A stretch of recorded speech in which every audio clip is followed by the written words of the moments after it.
I find it difficult to explain hunting to people that haven't done it before. I think there's definitely part of it that if you don't grow up with it, if it's not in your blood, in your family, I think it is difficult, although I've witnessed many people that weren't brought up with it that have taken to it and enjoy it and love it.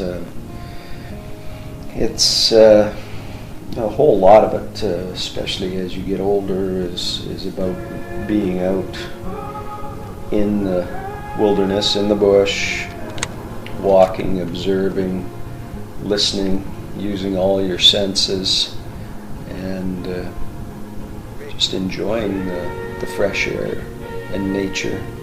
I would say, for the most part, hunters, certainly myself, I have, I believe, a greater appreciation for the animals that we hunt than a whole lot of people that don't hunt.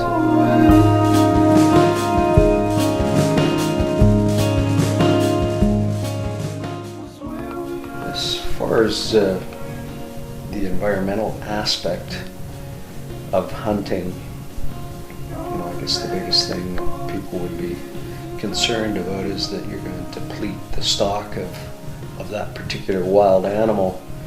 I think in my lifetime I've been fortunate enough to see an increase in the population of deer.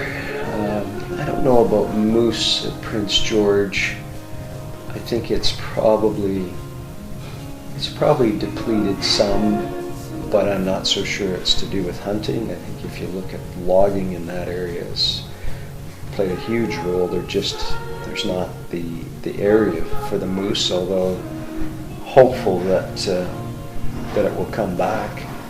But as far as Loon Lake, we see more deer and we have more success today than we did when I was growing up.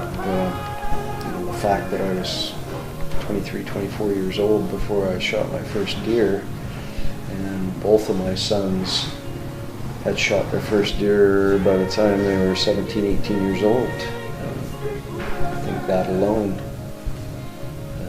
shows that things have got better instead of worse.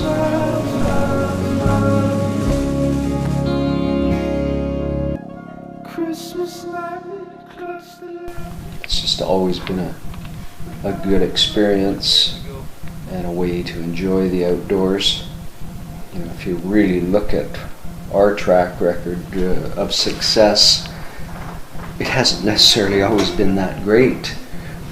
So it's obvious to me we do it for other reasons other than just bringing game home. We just enjoy being out there and being together. But a certain amount of the enjoyment is the social aspect and the tradition of it, to think that we're walking down some of the same trails that my grandfather did 70 years ago. There's something about that. I'm not sure you can put your finger on it other than just being able to tell people that story, but there's more to it than that, I think. Obviously he enjoyed it, and my dad certainly did and still does into his 80s, and yeah, I enjoyed it enough to at least give my sons that same option to find out whether they enjoyed it. I can see from miles, I can see from miles.